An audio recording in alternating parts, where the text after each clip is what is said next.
Hello, everyone. I'm just waiting for everyone to join us this afternoon.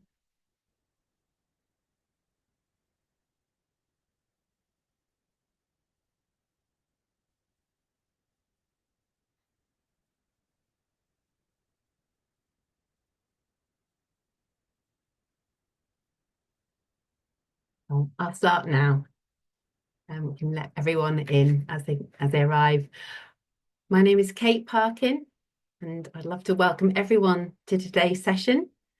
I'm working on the peer learning program for place-based programming, and for the purposes of kind of audio description, I'm a middle-aged woman with a brown fringe and a blue necklace. Today we'll be recording the session. So as well as the live event, you'll also be able to view or show the session from next week on our place-based peer learning website. If you stay, it's a 2-hour session. And then at the end, just a few minutes, I've just kindly asked whether you'll be able to fill out a survey as well about today's session. That'd be great. Thank you.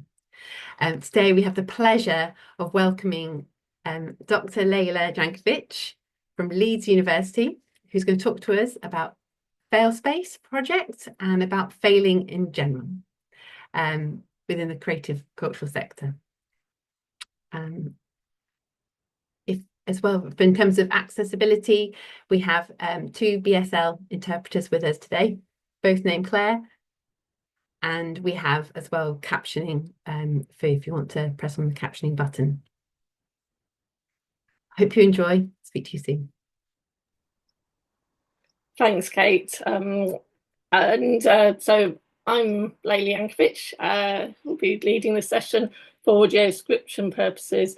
If Kate's middle-aged, I guess I would say I'm getting old then, which is a bit scary, but I'm a white woman wearing glasses today. The apologies if you can hear a doorbell going in the background. I will be ignoring it, but you may hear it. I'm going to present my research on Failspace, but also get you actively involved in the workshop this afternoon. The first failure of the afternoon is I can't get my slides to work, so Kate's agreed to share them from her end. So Kate, can I ask you to put them up just so we can get started? And to both the Claires, can I just say, if I'm talking too fast at any point, maybe just put a note in the chat or something so that I know to slow down. And obviously, same for anybody else in the room, any participants as well. Kate, you can just go straight to the second slide, I think. If it wants to move on. So basically, when it moves on, the second slide is just to kind of say who I am. For anybody who doesn't know me, hasn't met me before, I actually worked in the cultural sector for many years before moving into academia. So I actually know Kate from, I think, back when I was working at the Arts Council originally. I've also worked a lot in places with local authorities looking at kind of cultural strategies and such like. I'm now Professor in Cultural Policy and Participation at the University of Leeds, and my research very much sits across the 2 areas of people and place, or participation and place.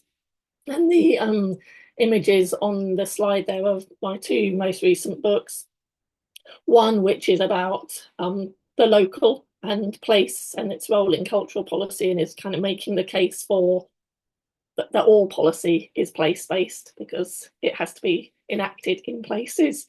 And the second book, which is really what I'm talking about today, is about failures in cultural participation. If we can go to the next slide, Kate. The next slide when it comes on is going to just give an outline of what the agenda is. So I'm going to talk hopefully for just about 15 minutes about the research and why I think it's important to talk about failure. There'll then be an opportunity for you to comment on that and your own views about talking about failure. I'll ask any questions before we go into the kind of workshop activities. The first one before The break will be doing something individually and then feeding back to the group. And then the second one will be getting you into breakout groups to talk about failures in your own practice. So yeah, Kate's moved on to the new slide already. So what Failspace comes from we're jumping ahead, Kate. Yeah. So Failspace is kind of, it says there, it's a 3-year research project. Actually, by now we're probably in our 5th or 6th year. The research is completed, and we're now in the kind of doing workshops like this to kind of test some of our findings, really. But it was very much about a research project that worked with policymakers, practitioners, and participants to try and co-create understandings together, to look at definitions together. So whilst it was led by a university research team, it very much involved the cultural sector in the production of knowledge. And really what we were looking at is the kind of dissonance or difference between the stories we tell about cultural participation projects delivered by very committed people with very strong desires to bring about change and to address, very often to address inequality, and the stories we tell about the success of those projects against a history that we know that actually very little has changed in terms of that question of inequality, that we still have a very unequal participation in culture, both as audiences and as workforce. And so our research questions underpinning the whole research is why, when there's so much research and evaluation done and indeed initiatives done to increase participation, why there's little evidence of learning and change from that. Many of the participants we spoke to said that they didn't even believe the evaluations they were doing were ever read by their funders. We can discuss that later. But more significantly, the research was asking what the benefits might be if we started talking about failure, consciously talking about failures rather than about celebrating success, making the case for why the projects have succeeded. Kate, can we move on?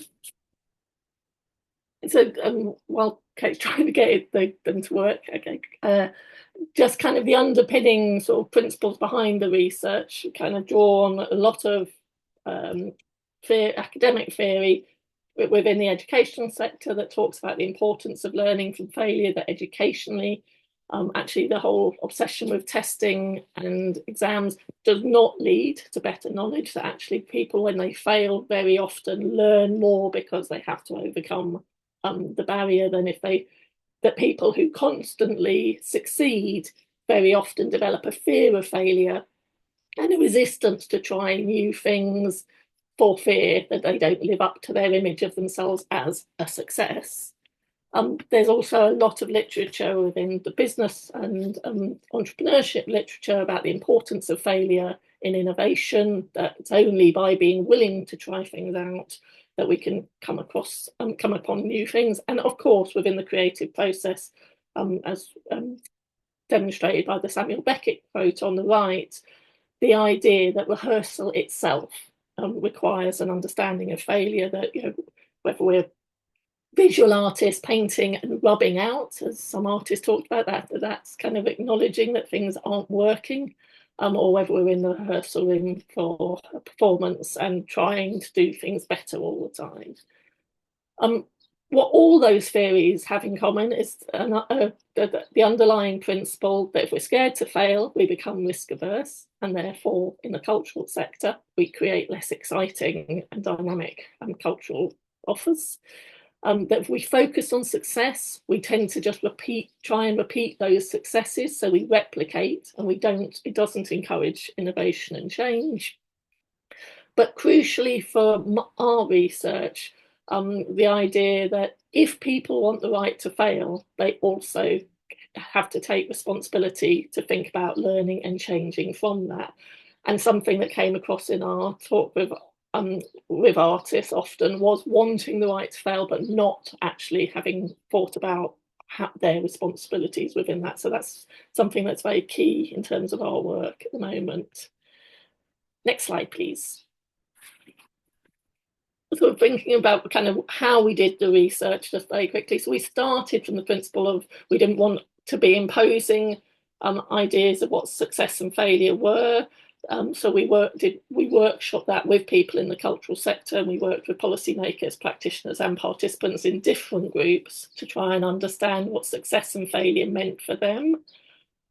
We also looked at case studies, and we chose case studies of projects that in those workshops people defined as successes, because we kind of recognise that to go to someone and say, oh, we understand your failure, tell us about it, wouldn't go down too well.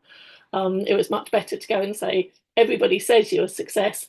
Are you willing to share some of your failures with us and think about what you might learn from sharing those? And as it says on the slides, creative people and places, which I know there are members in this network from there, was one of those case studies. We also did interviews and surveys with a much broader range of people from the cultural sector, to both to capture a wider range of stories of failure, but also to try and unpick what the barriers were to talking about failure. And we hung out as participants at cultural events and activities, to also get a sense of kind of the lived experience of what it felt like to be involved. And from that, we've developed a toolkit that I'm going to introduce today, and are doing follow-up workshops like this to try and test that framework in the sector. So it's very much what I'm doing today is both advocating an approach, but also trying to get feedback from you about whether it works for you. Next slide, please. So the starting point for what we found in the research, which informed the creation of that framework, was a sense that there is a complete lack of honest critical reflection in the cultural sector. And we debated at length whether that's a cultural thing across all areas of life, but there was a sense that it was particularly a problem in the cultural sector.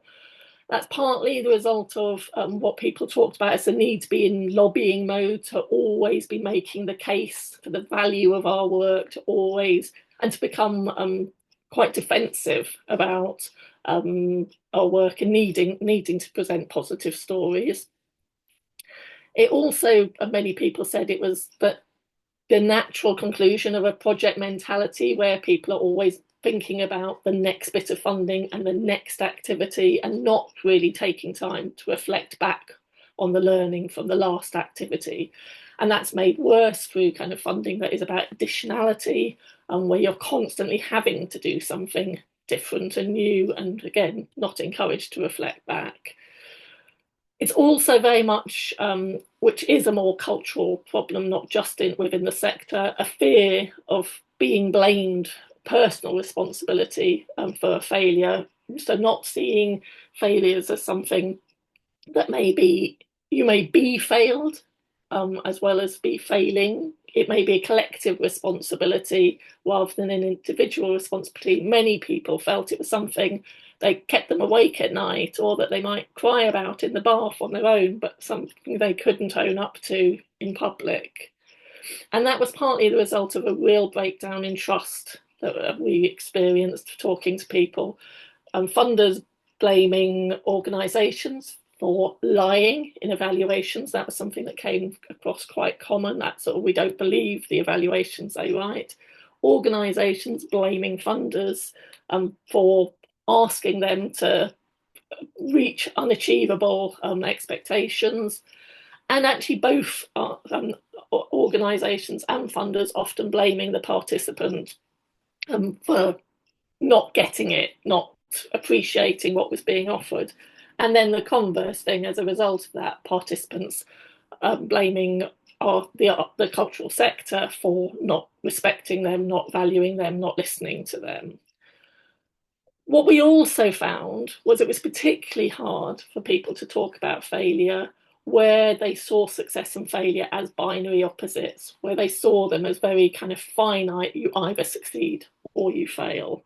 And I'm going to talk about why we think that's kind of a wrong way of thinking about them. And also where they're not modelled or encouraged by leaders or very often, particularly kind of talked about in terms of funders, that how can an artist talk about failure if the organisation they're working for isn't willing to hear those stories? How can an organisation share stories of failure if they think it's going to jeopardise their chances of funding in the future? And funders themselves saying, how do they talk about failure in a context where government or the media are going to latch onto them?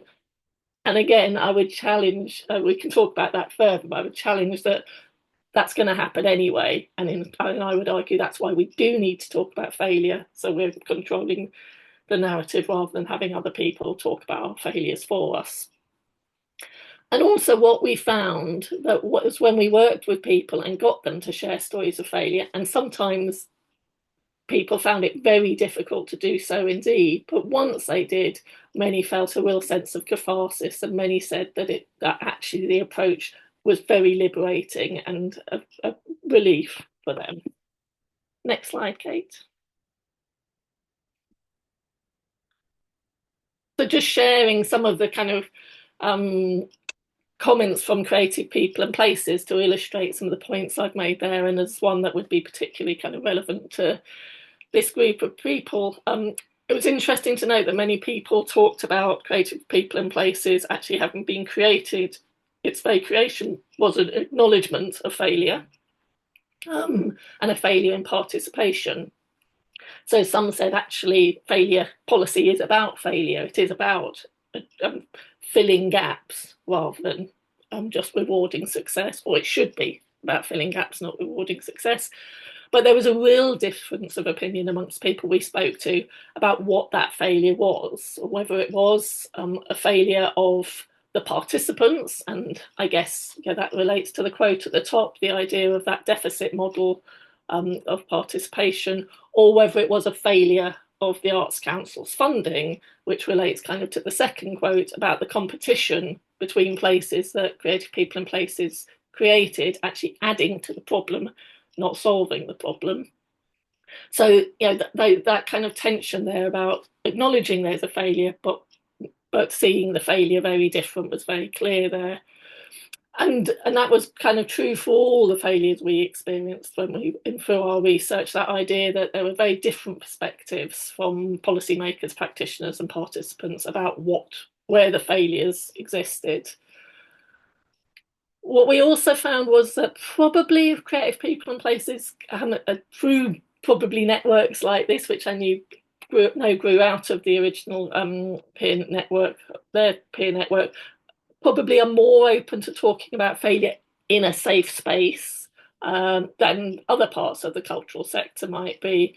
But there was a real sense that only existed within that safe space, and still the same kind of lack of confidence in sharing those failures externally, in feeling that they could only talk about failures privately rather than more publicly, and that therefore I would argue a failure to actually share learning means a failure to change. And that was really demonstrated by the sense of which there was very often consensus about some of the failures, but a real lack of agency about how you go about changing as a result of that. So people talked about what that was talked about, the numbers game in evaluations, of just focusing on how many people take part leads you to do activities that attract a large number of people, even though most of the projects said actually they knew their real successes were working with small numbers of people. But although everybody said that, there was a lack of confidence in doing anything about it. And similarly, kind of that sense from participants of that actually maybe the failure is the programme design in the first place being about giving money to artists to find the community rather than giving money to community to find the artists. Although creative people and places notionally was much more about participatory decision making, it still required a cultural organisation as the intermediary, which was challenged by some of the people we spoke to. Next slide, please. So what all of this means, and then we are going to kind of have time for your responses, is that what we found was that the cultural sector has not created a landscape that encourages learning, is conducive to learning, that kind of fear of, as the quote there says, that we'll lose our funding if we're honest about things, really perpetuates this kind of good news story in which perception of success, being seen to be successful, was often talked about as more important than whether something was successful. So the idea of having the profile, having the reputation was more important than doing good, or achieving your objectives. So that leads to the climate in which we measure what is measurable. So, like the example I gave of the numbers games, it's easy to measure how many people attended. It's much harder to measure what their experiences were, whether they were new to new participants and such like. Um, and that approach leads to a blame avoidance. That I'm not going to take responsibility for this. I'm going to pass the blame if we have to acknowledge a failure, or I'm not going to acknowledge it in the first place. And so that's kind of really the underpinning reason why we're arguing that there's a real need for a framework to encourage more open conversations from which we can all learn. Next slide. Which we'll introduce because the framework. So basically, our framework is built on the principle that we need to, as a cultural sector, make a commitment to collective social learning, so learning between each other, not just privately hidden away. That we need to move from just things we can measure, things we can count, and focusing on impact. And when we talk about impact, we only ever talk about positive impact. We never talk about the car that might come and crash into us. We talk about moving forward and positive impacts, and move away from that to kind of a process that's more about critical reflection and honest conversations. We need to fundamentally acknowledge that failures are happening. But it's interesting that how many people we talk to who said they couldn't think of an example of failure, and yet when pushed, of course, everybody has examples that they can think of. But we need to normalise the conversations about that. We need to make people feel comfortable talking about that. And fundamentally, we need to recognise that what's a success for me might not be a success for someone else. So we do need to capture other narratives and avoid what we often find in the cultural sector, and certainly in evaluations, is other voices only come in as kind of good news stories, as case studies of transformational experiences. But much of the narrative is kind of self-reporting by the organisation, not recognising the different experiences for different people. But to do any of this, we absolutely recognise that failure has to be talked about as something to learn from and not something to punish. So it's not about you admit your failure, you lose your funding. It's you admit your failure, you think about how you do things differently next time, and from that we move forward. And crucially, as the framework when I introduced it showed, is that we stop thinking about success and failure as binary opposites, and think of them as existing on a spectrum where very little is an outright success or an outright failure. Most sit somewhere in between. There's also successes and failure across different criteria or different facets.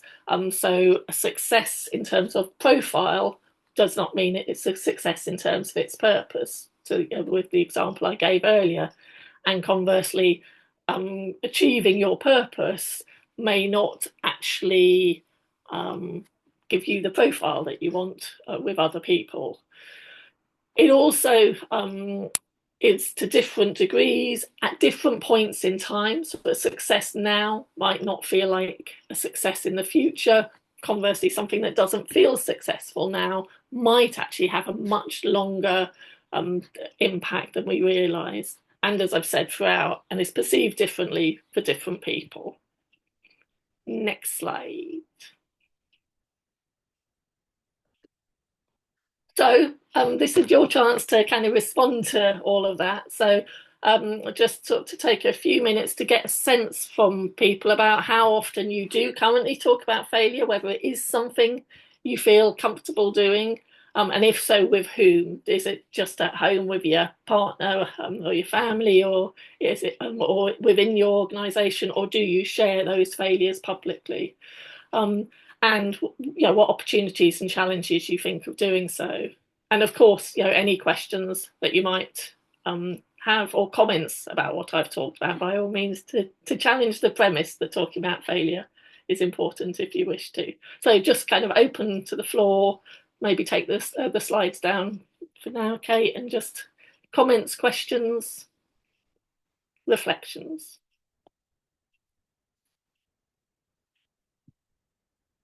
I guess this will be kind of a traditional hands up approach to asking questions, or of course, people could also put them in the chat.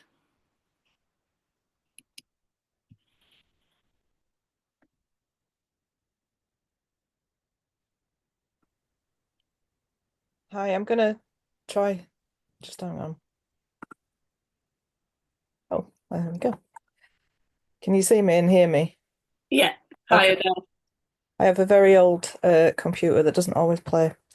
Um, I put it in the chat, but I just wanted to say how refreshing it is to hear all this because I don't know about everybody else, but when something isn't going right, you will have a good moan between yourself and your colleagues and at home as well. But your colleagues are usually the people that, you know, or even in between other groups that you're working with, you might all acknowledge that there is something that's not going quite right with the last grant round of, the last lot of funding that you got. But it comes to doing the reports or doing the feedback sessions and everything's back to being wonderful with knowing good answers and knowing comments. But the last grant report that I did, I started out, I founded a CIC and I'm actually stepping back from that CIC because the last lot of funding that we got did my head in so much that I've done it for 8 years and I just need a break. So I'm starting something else now. But with that hat on, um, the last report that I did, because I was stepping back, I actually was really quite truthful in my last evaluation form. Um, and I thought, well, this isn't going to go down that well, but hey, I'm not going to be there to hear it. So, um, I've always thought that a lot gets polished over. That people get the money, they are so keen to get the money, and you're right about right, what's the next grant that we're going to be getting? And I don't know, I've just always been really uncomfortable by money that seems to come in that other people or you can just see that it's perhaps not going the way that was intended, but it's like the Emperor's New Clothes. Is it Emperor's New Clothes? Where he's not wearing any clothes and everybody's saying, "Oh, it's fantastic." And I just think that that successes might be claimed that might not actually warrant being successes.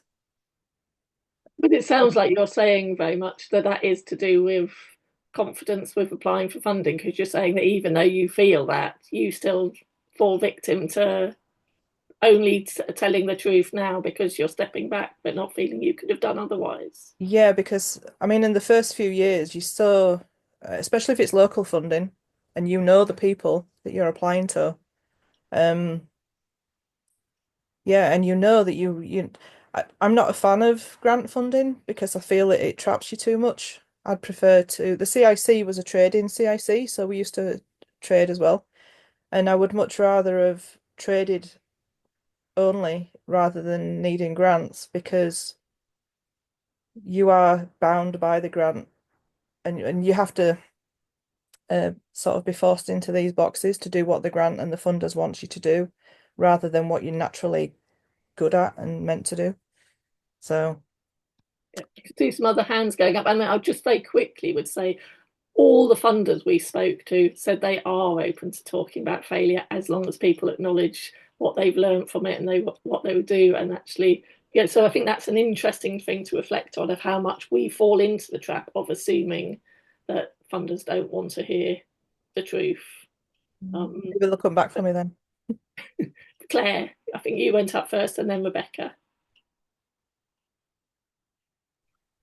I think for me it feels like it's quite normal practice to talk about failure, but I trained in community education, so also doing my arts degree. So for me it's part of experiential learning cycles, and I feel I suppose what concerns me as a sector is that if we're not having those honest conversations about how we practice, and we are more and more engaged in community practice and inclusive practice and trying to, combat all of the challenges that the world faces, we're not helping ourselves, we're not helping the sectors we work with, we're not helping the people that we work with or anyone who wants to fund the work, because what we do is create a false ceiling and we're not building on each other's practice.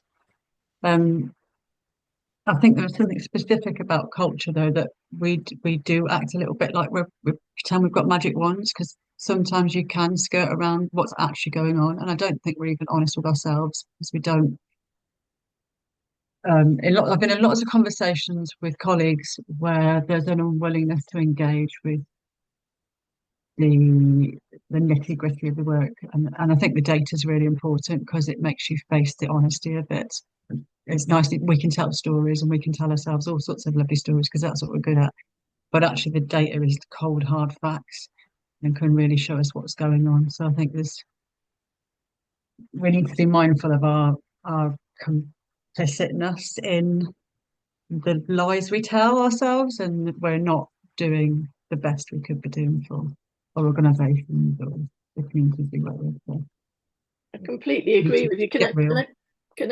I completely agree. Can I just ask, because you started by saying you are, because you come from community and development and community education, there's more talking about failure there. So are you supporting what we would argue that it's a particular problem in the cultural sector rather than a broader cultural problem?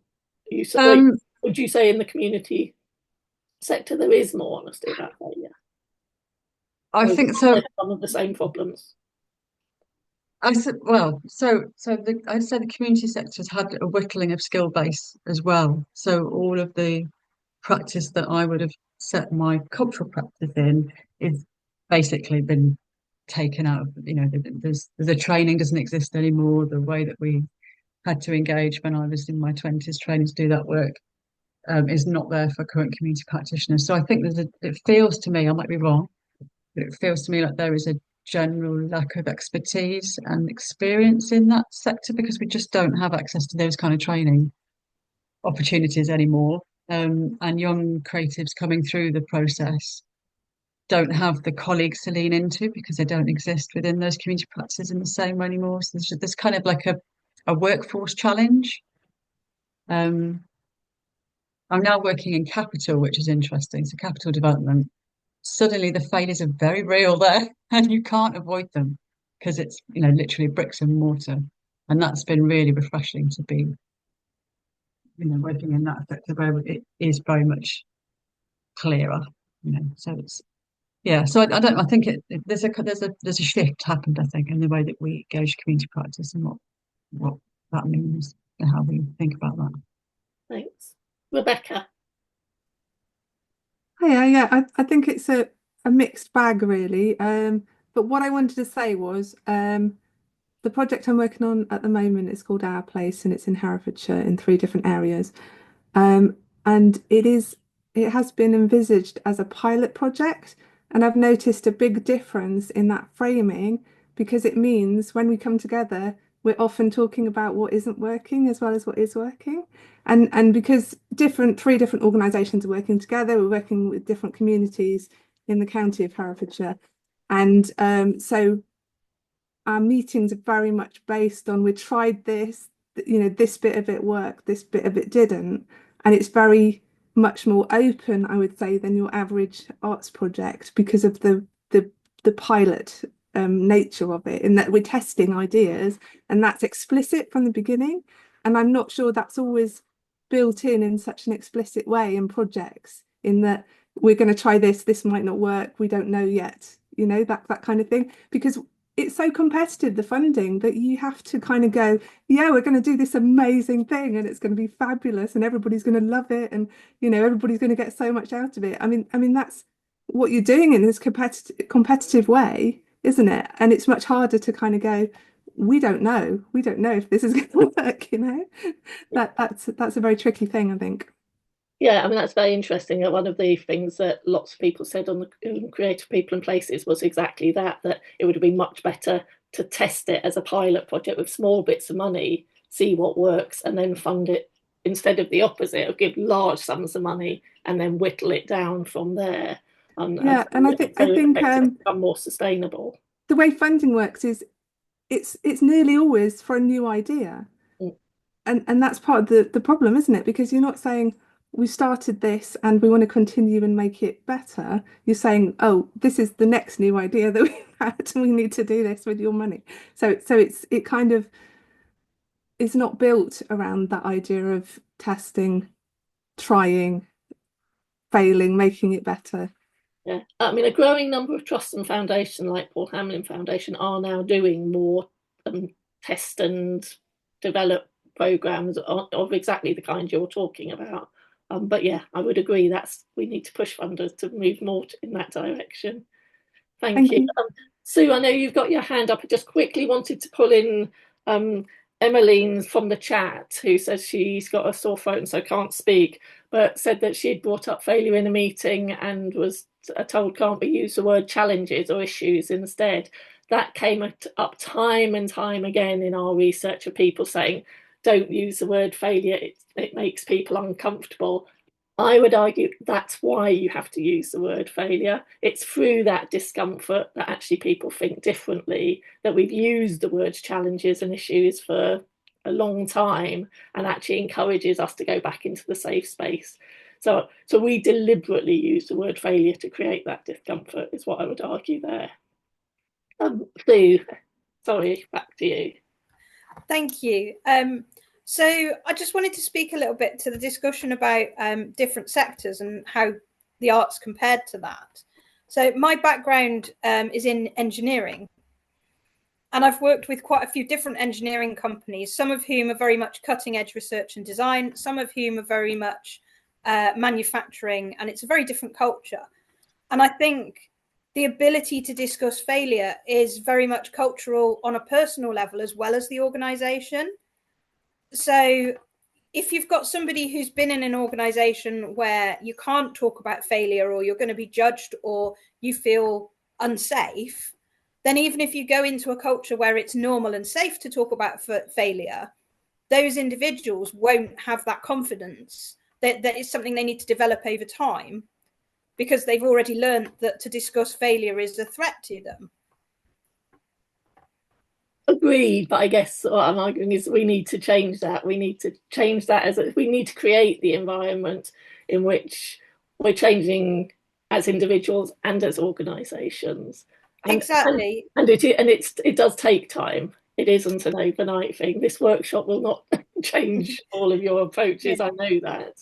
Well, I'm very happy that the place I'm working, which is a Creative People and Places organisation, they are very open to discussing failure. I'm not sure they use that word. I think, again, there's that challenges and learning opportunities. You know, it's very British to put things in delicate terms, isn't it? But at the same time, they very much, as part of their evaluation process, they will say, okay, so what worked well, what didn't work well? And I like that phrasing. It's so somewhere in between. It's that kind of, we know some things were brilliant and we want to sing about that. We want to shout about that. But we also know some things didn't work. So what were they? Yeah. And I mean, that's an interesting phrasing, because, of course, at a national level, we have what works centres. And one of the things we've been arguing on a national basis is, why aren't they what didn't work centres as well? Or why aren't they what worked and what didn't work, as you say? Because actually, as I say, I would say even with the what works centres, what we tend to have is that the centres create models that can then be replicated in lots of different places. That's what they're set up to do, is find replicable models. Whereas what didn't work models, it encourages us to think about creative solutions and to think in more complex ways than just replicating something that we've done before. So I guess that's my kind of slight wariness with just sort of saying what works. Then is the solution just that you repeat that? Or, where's the learning? rather than just, okay, it didn't work, we won't try that again. Leila, let's go to you, and then I think we might have to finish there and move on. I think our funding isn't quite the same way that others of you get your funding, but when we have money come through that we're going to initiate a project, we very much upfront set our stall out about how we're constantly going to review it. And we often remind ourselves of failures that we've had in the past, and we call them failures of where we didn't get it to work. So we think we try and foster a culture where we almost boast about our failures, because that has to become part of the culture. I think that it's a normal thing to actually say, what, we got it so wrong there, it completely failed, because there's always a but that comes afterwards. So it's, but we learned this, or we did this and we did that. And I do think that it's a cultural, I'm talking about culture, but it's a cultural thing within the team that are working together, that it is a safe place, but also that people will listen to you. And I think that's something else, that fostering those relationships with funders, that if they want something to work, they have to empower you to push back when it isn't going quite the way that you anticipated. Absolutely. Can I just ask there? Oh, excuse me. You started by saying, sorry, my voice, it's coming back. You started by saying you were funded differently. So do you think that honesty about failures is to do with how you're funded, or do you think it is the culture of the organisation? I wouldn't know, because the thing is that we put in for grants and we get grants and those things, and we have to justify how we spent the money. So that to me sounds more like you're being confident in speaking, building that relationship with your funder rather than defensive.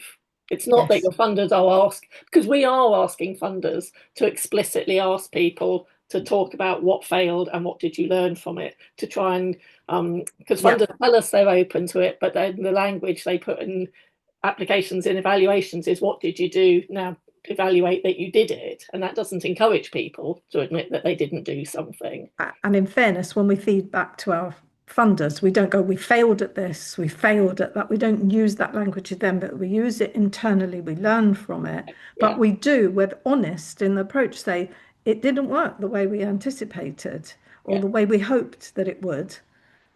And so we do it from we kind of pre-agree on any project, a bit like I think it was Rebecca said about piloting things, is that we always put that caveat around anything, that we will not just roll anything out without piloting first, and once we've learned from it. So I think that's another approach that kind of is our safety net underneath, because I would be terrified if I just rolled anything out. For anyone who's had to do it under that way, I feel for you, because I would not feel comfortable in having to do that myself. Okay, thank you very much. So, I mean, I think the key kind of things from that are that sense of the value of pilots and testing things, encouraging us to be more open and honest, creating a culture within an organisation, but also a relationship with our funders. What we absolutely found was that people build confidence from talking about failure where they hear others doing it, and so that importance of modelling it. So that's the first activity we're going to go on to. So Kate, if you can just share the slides again. Making Kate do all the work here.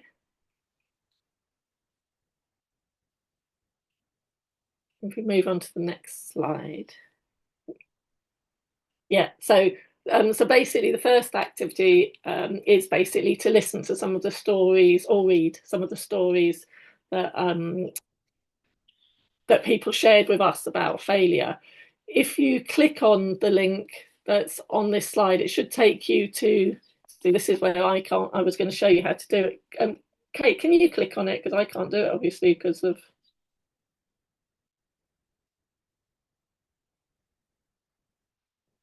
they're not my slides. Hopefully that will open up the page.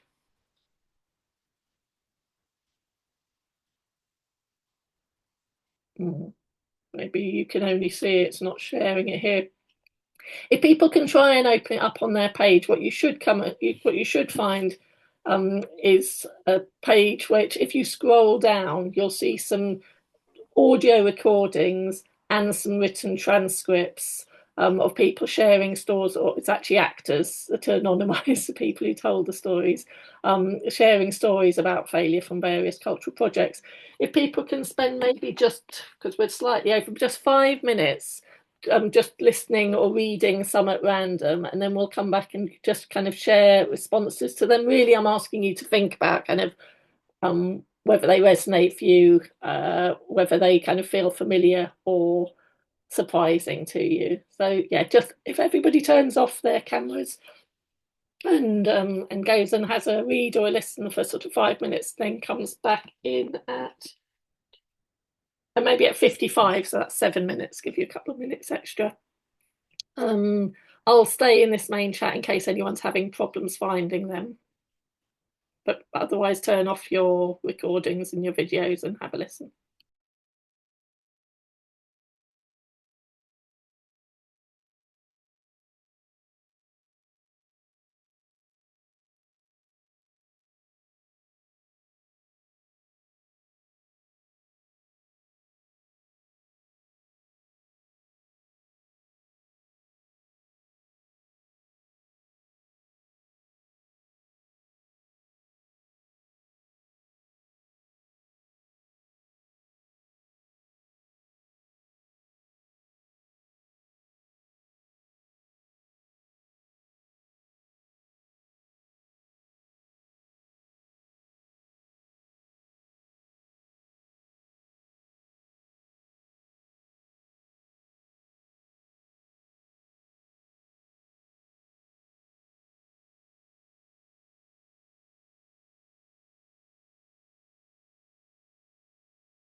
think people are beginning to come back.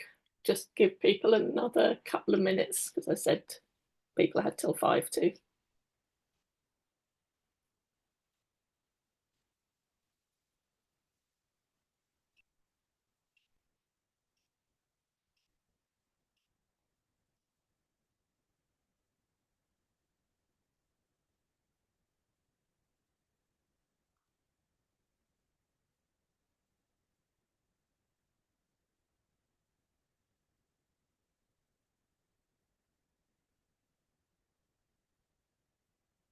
There will also be a tea break after this, so anyone who wants to go and read or listen to more can do so then, or they can have a tea break.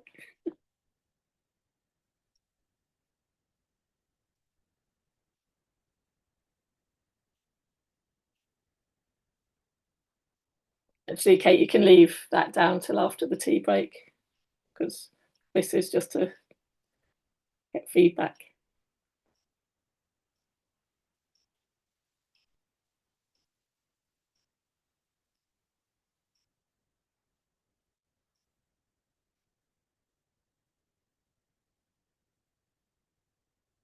Can people maybe put a thumbs up if they're back, so we know if in fact everyone is back? Yeah, or as Adele has put it in the chat.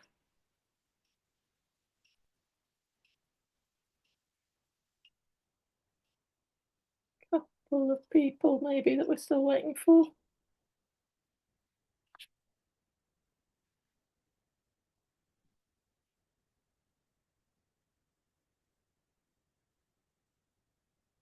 Okay, I think we will start, because people can join in if they're not here yet. So yeah, I just kind of wanted to spend maybe kind of a few minutes just with people's reflections on what they heard in relation to, or read in relation to the questions I asked, about which ones kind of resonated for you, or which felt familiar or unfamiliar. Any, and obviously you'll have all read or listened to different ones. So if you are kind of commenting on one, if you can just give a brief outline of what it was you heard or read before kind of saying why you've picked on that one. Anyone want to come in with one? I don't mind starting if it's helpful. Yep, great. The thing that struck me was there was a transcript about the community's not particularly wanting art at the moment, I think, and that struck me because it reminded me of a public health program that I worked on, where there were assumptions made about what might be possible or sort of mid post pandemic with children and people. So it was just before we all started realizing what the impact had been for young people, and engagement was really difficult because people were in such different places in terms of their mental health, in terms of what parents would allow their children to do. We had to completely reshift and refocus the program. And even though it was post-pandemic and there were all the challenges in place around just kind of re-establishing social connections and stuff again, it was a real fight because we're working with health academics and public health, to get the permissions to acknowledge what was going wrong and make the changes to the program to at least try and get it righter or better or change it, So, which was really in your example, the thing that was going wrong, as you said, was that to do with the permissions, or was it to do with people's kind of not wanting to engage at that point? It was quite complex. There was a lot about the assumptions about the way that families would engage based on previous, like pre-pandemic approaches. I think there were a lot of assumptions about where projects would happen, but families wouldn't turn up to those spaces. There was also a lot of assumptions around how some of the research technique could be just applied to children and young people who've just been through, in the communities we're working with, very traumatic situations with lots of death and lots of bereavement, and well, we all know what happened to children and people in those days. So confidence, learning issues. So what went wrong was about making assumptions.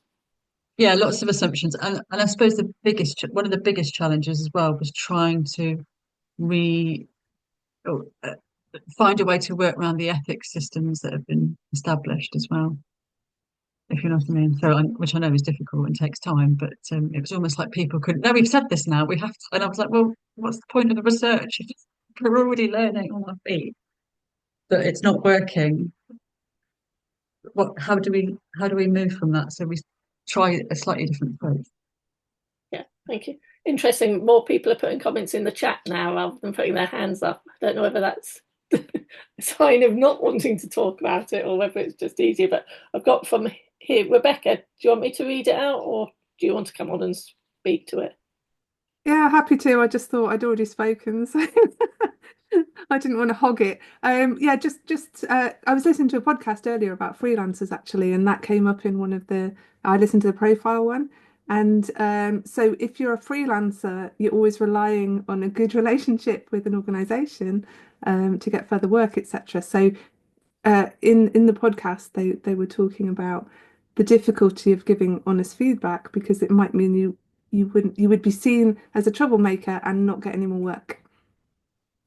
And did that resonate for you, or was it something you hadn't ever thought of before? Yeah, totally. Because you have to be really careful the conversations you have, and you know, you're aware of like I don't think I've ever been blacklisted personally, but you do hear other freelancers talk about such things happening to them, you know.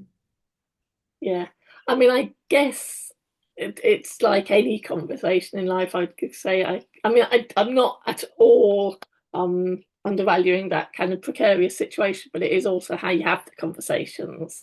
And I guess it is also about recognizing if you're how you have that conversation without it becoming about blame, without it becoming, you know, it being. That's why I was asking Claire, what was the what went wrong, and that could be everybody's assumptions there. But if you kind of call someone out and blame them, that it was them that was to blame for it, that's I think where that breakdown in the relationship comes in. So yes, there is a kind of precarious nature, but we had quite a lot in our research of some people said it was harder to talk about failure if you were in a precarious situation. And other people said the opposite. It was actually harder to talk about failure if you were in a secure position because you had more to lose.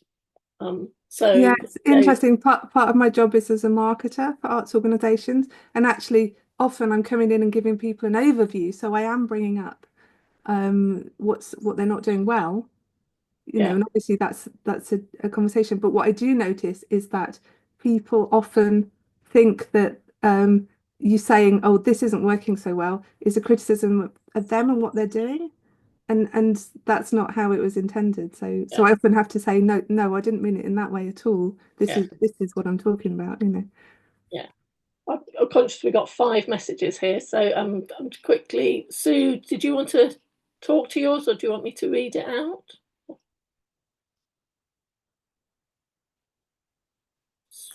Are you able to read it out? I've got things in the background. Of course.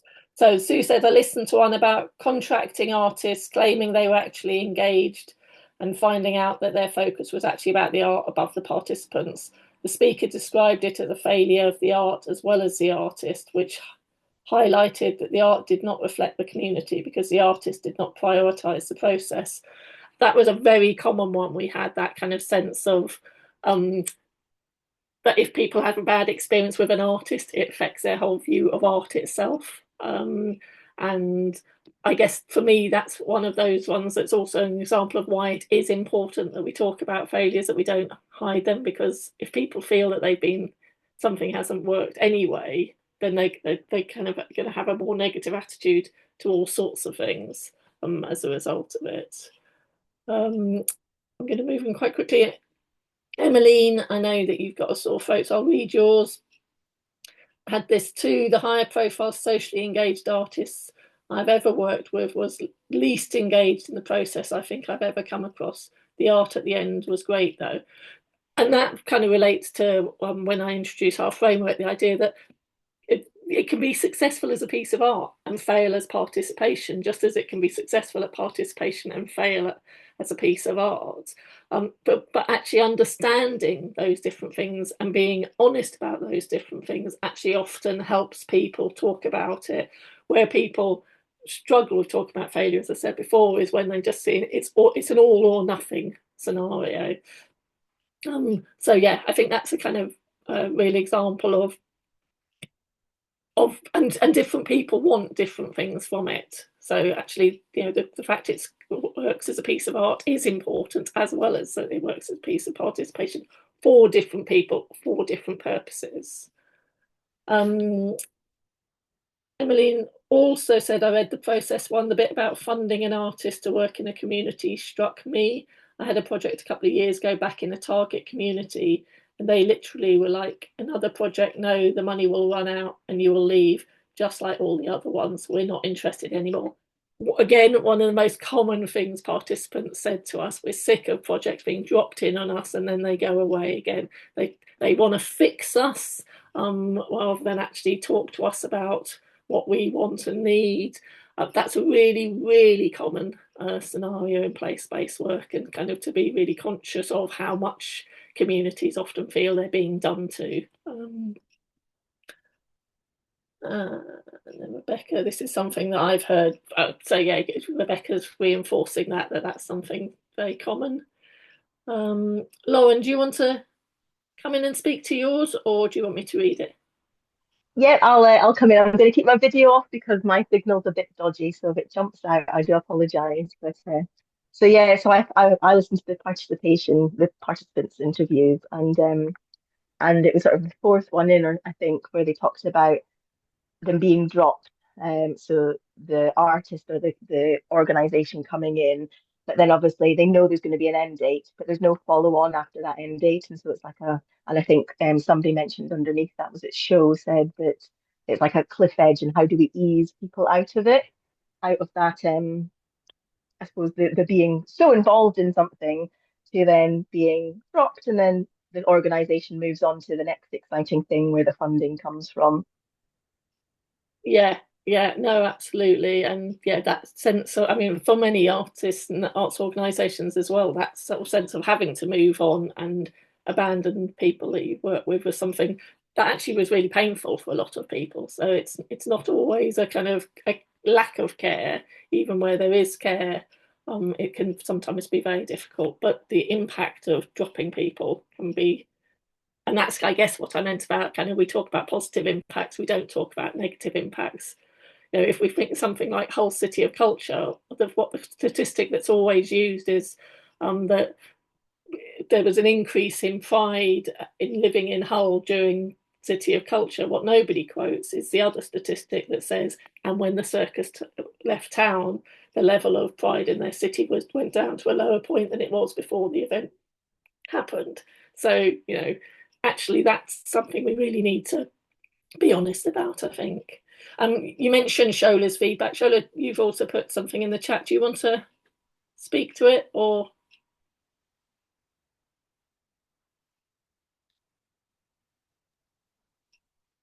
Maybe you don't. I think Sho might have just left. She just said she had another meeting. She's going to. Oh, yeah. Okay. Okay, well, as we're up to time anyway, then I might leave her comments for you to read. And suggest people now take just sort of, what time is it? Are we on time? We're behind time. So if we can reduce the tea break to 5 minutes rather than 10 minutes, is that okay with everybody? Yeah. And come back, or maybe just over 5 minutes. I'm not being too mean, but come back by 1:15 at the latest, and then we'll move on to the next activity.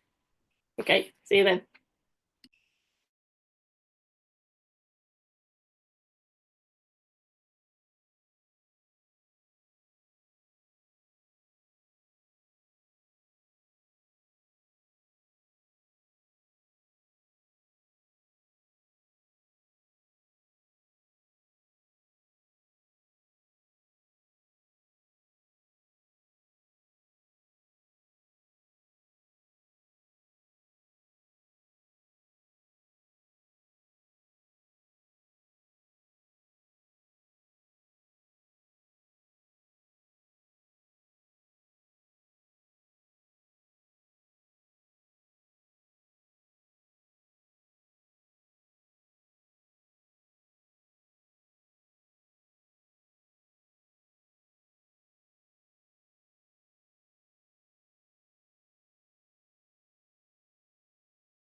hopefully people are beginning to come back.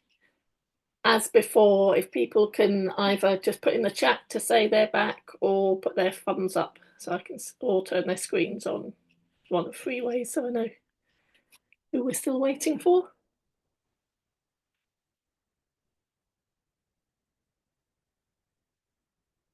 Right, lots of people back. Still waiting for Kate, who's controlling the slides. So we might not be able to do anything till she's back. Other than that, Adele and Hannah, I think, oh, Kate's back. Just Adele and Hannah, that if you can just put your thumbs up if you are here.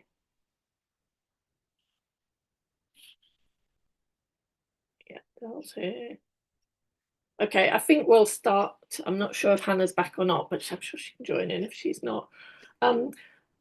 Kate, can you put the slides back up again? So what we're going to do now in this second half or last half hour, depending on how you look at it, is I'm going to kind of talk through the framework that we've developed to help you kind of talk about failure in terms of your own work. And then put you into some breakout groups to start kind of looking at the framework to see how it works for you. So if we can move on to the next slide, Kate.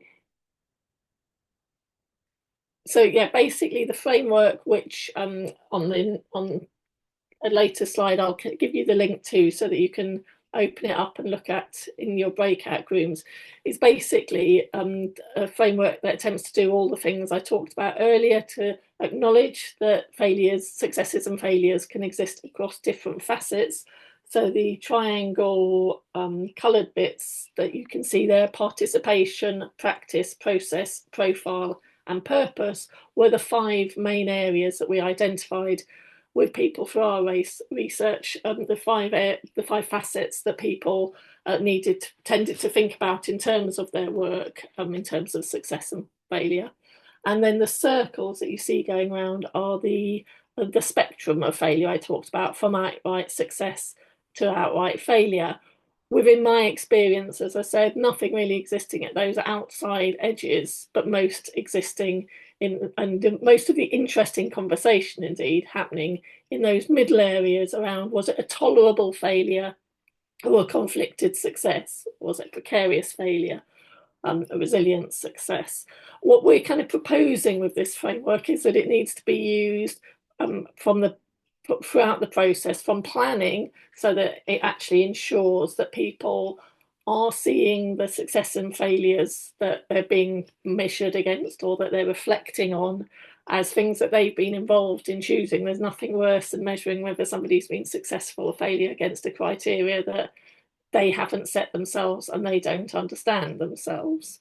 But that it's returned to then in that delivery stage, so that there is time and space to learn as you go, rather than waiting till the end. I mean, I used to be an evaluator, and it amazed me organisations who'd bring me in the end to evaluate it, thinking that you didn't need to look at the process that got you there.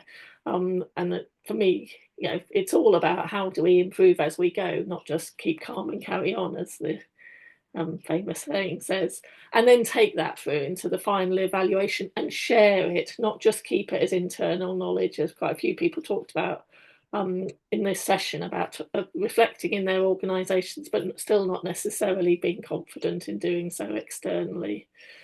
Can we go on to the next slide, Kate?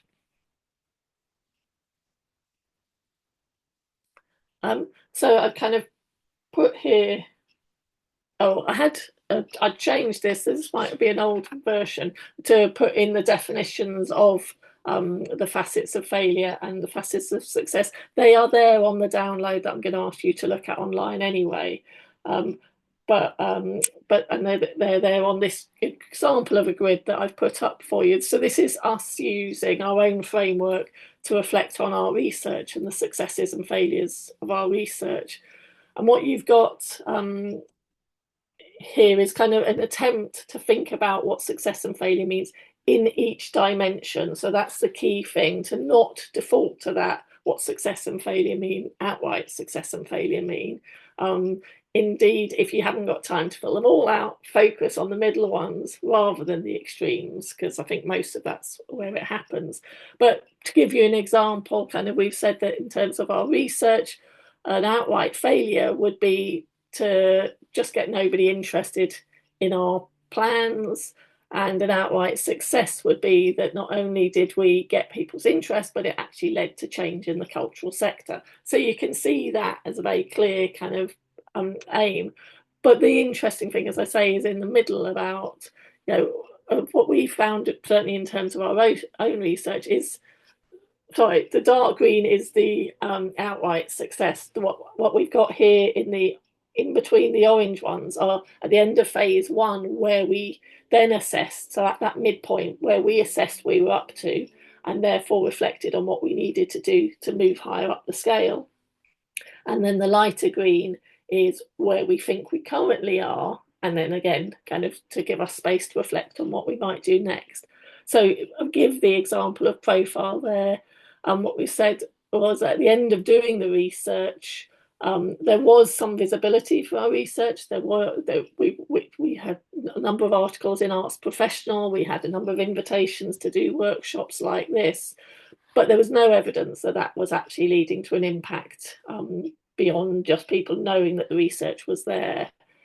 So what we did was, and I would argue that it was recognising that allowed us to go back to get more funding, to say we failed to make a change, so we need some funding to actually help us really embed the approach.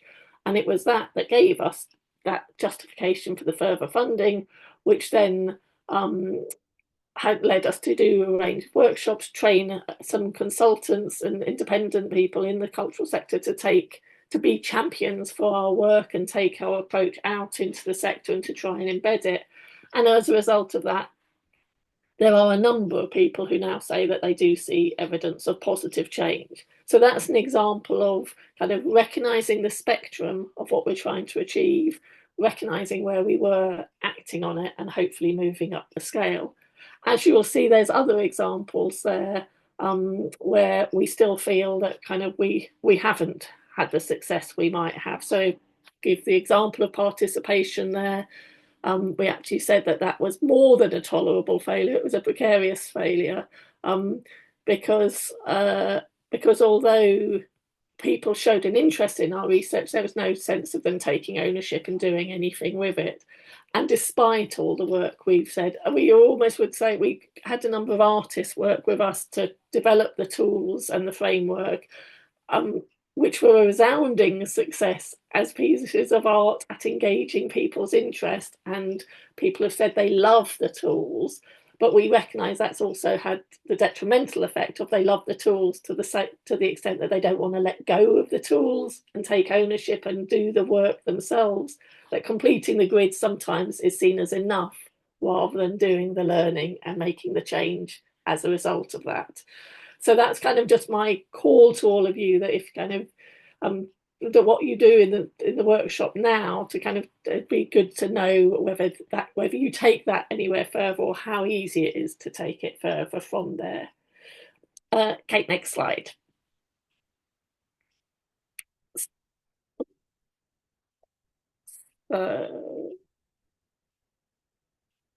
Yeah, so this is kind of just giving you the link that I talked about to the site, which actually might need to be cut and pasted into the chat. In any case, oh, is somebody already doing that for me?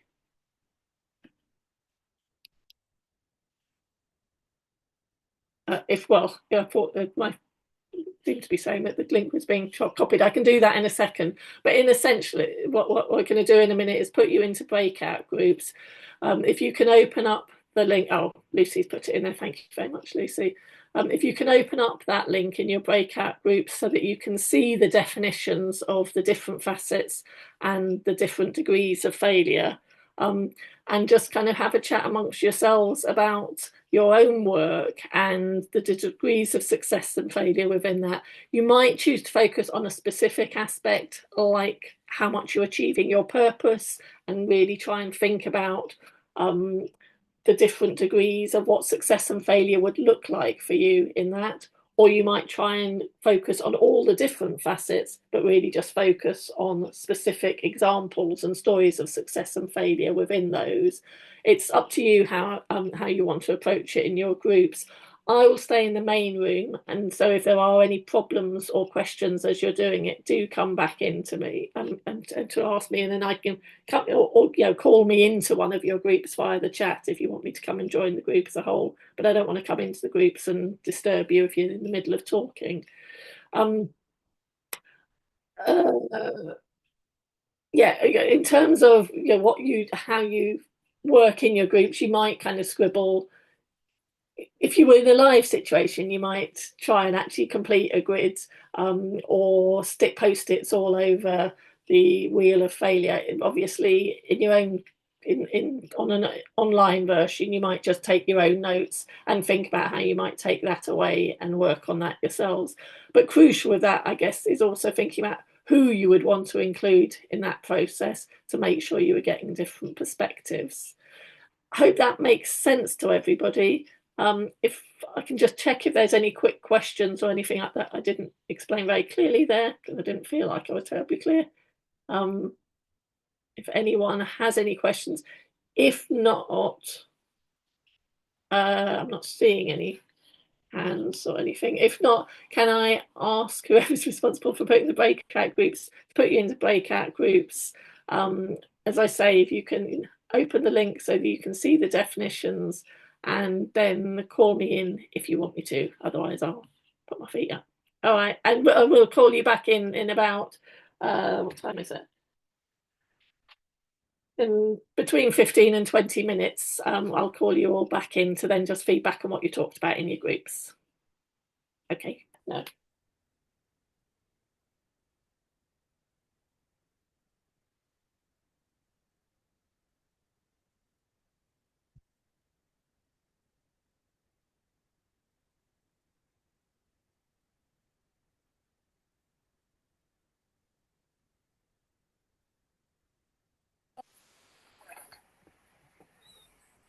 Is everyone coming back? Welcome back, everybody. So there were two groups. No, group one weren't sure to begin with, and I went in there, but hopefully that got going. I didn't hear from group two, so I'm hoping you all were having a marvellous time. This is just really a chance to kind of feedback from the two groups. I guess the questions that would be useful for me are how useful was the framework, how kind of helpful, how easy was it to kind of use it or to have the conversations about failure. As I said to the group one who were kind of asking about the use of the tool, it's really not about the tool for us, it's about the principles underlying it and the talking about failure. So if you ignored our tools entirely, that's fine. It's the talking about failure that we really care about. But I guess what I'm interested in is how easy or difficult you found it to talk about failure, and particularly to talk about it in that non-binary way, thinking about it across a spectrum. I'd also like kind of any reflections from people on how they might use this going forward, whether they might use it going forward, how you might take it back to organisations, or any challenges or difficulties you think you might have in doing so. And I think Kate also wanted to kind of ask if anyone wanted to would like to attend the sharing next week. Well, should we come back to that when people have shared, for you to kind of round up with your questionnaire and to kind of ask people about next week? Yeah. Okay, she's nodding. So should we go to group one first? Which was the group, you probably don't know what group you're in. There was a group that I came in to talk to with Claire and Adele and other people. Apologies, I can't remember who else was in that group. Is there kind of, do you want to say anything as a group or individually about kind of how you found the process of talking about failure there and how you might or might not use it going forward? I mean, so my last sort of thinking process was around how we might use it with theory of change work, because it seems to be quite a good framework to start that conversation about what success looks like in terms of looking at indicators and impact stuff. That's really useful.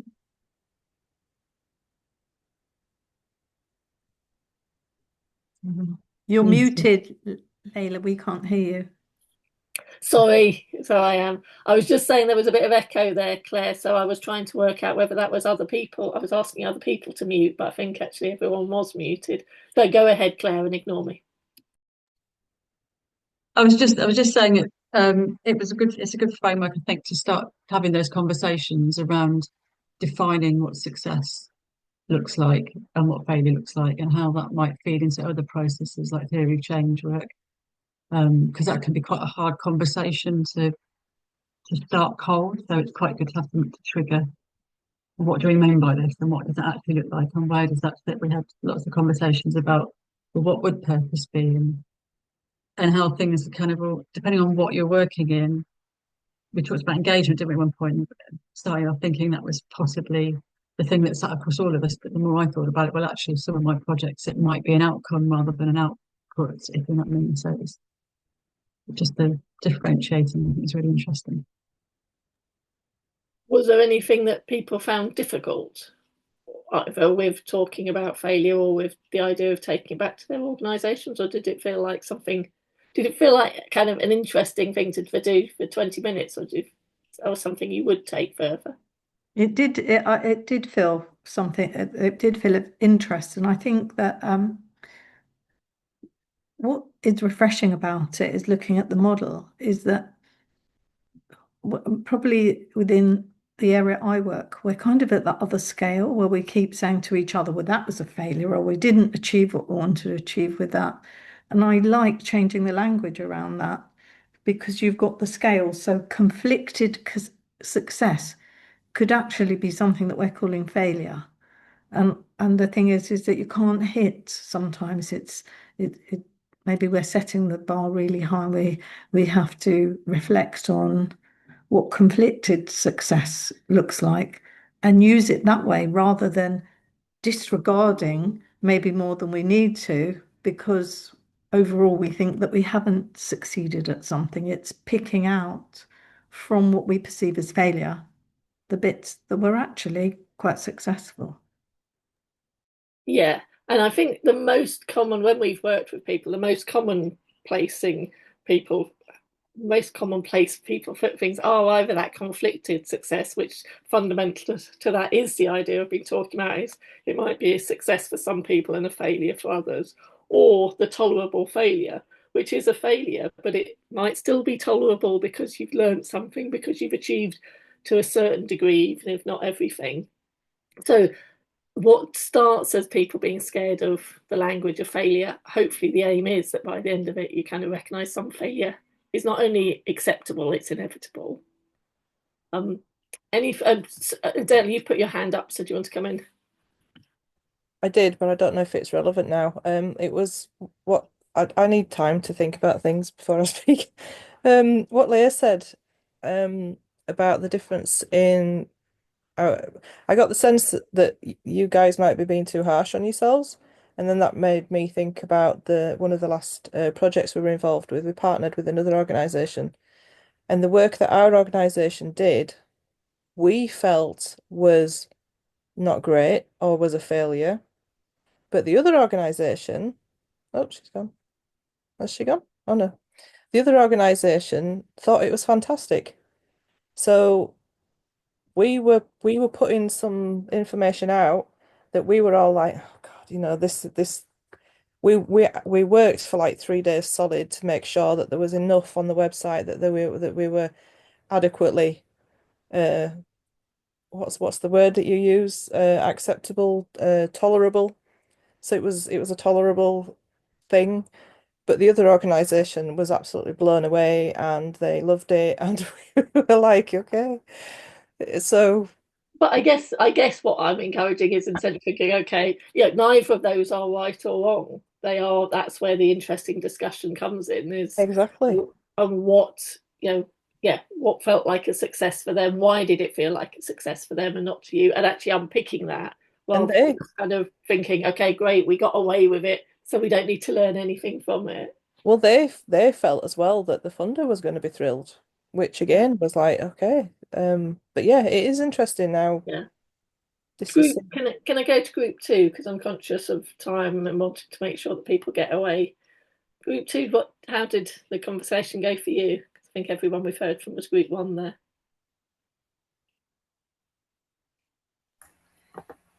If I start then. So one of the points that was raised was that having it as a scale made it easier to talk about because it wasn't that black and white failure or success. But also we talked about being able to use it at the start of something to define things for different organizations coming together so that you could have the conversation about what would success look like, what would failure look like. And then if your goals are a long way apart, then that might actually inform you that maybe you need to work in a different way or with different people. Yeah, exactly. I think that's absolutely crucial from our experience, that people actually realise that a lot of the problems in projects are just not understanding what the objectives are for somebody else. And it doesn't mean, that's what I'm saying, but it doesn't mean that their objectives are right and yours are wrong. It means that you need to understand that people want different things out of it. Is there anyone else in your group who wants to come in before I hand over to Kate?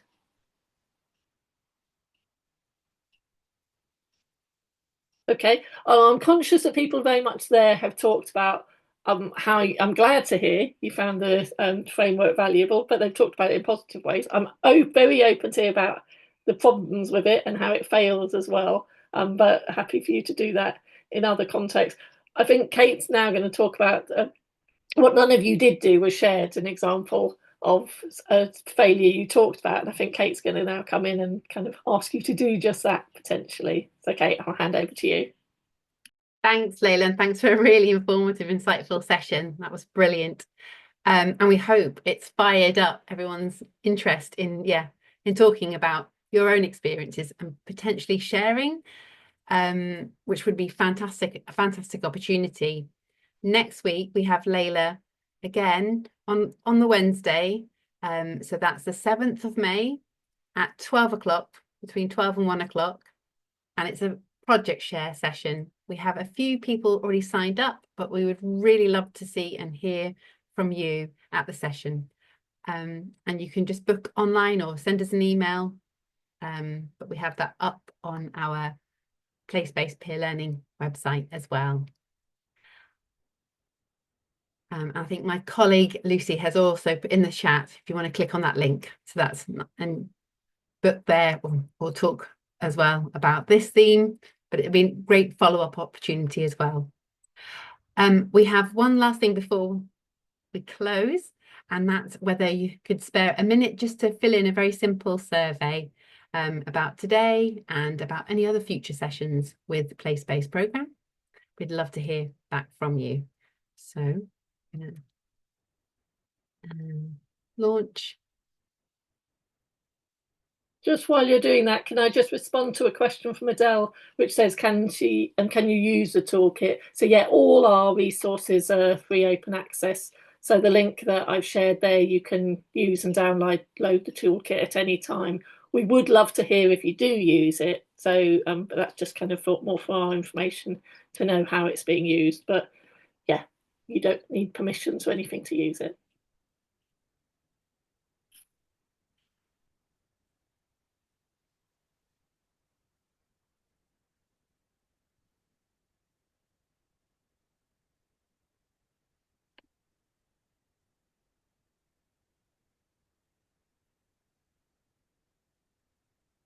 Just leave it running for another minute and then let you get on with this beautiful day.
Thank you, everybody, and hope you found it interesting. And thanks again to Leila.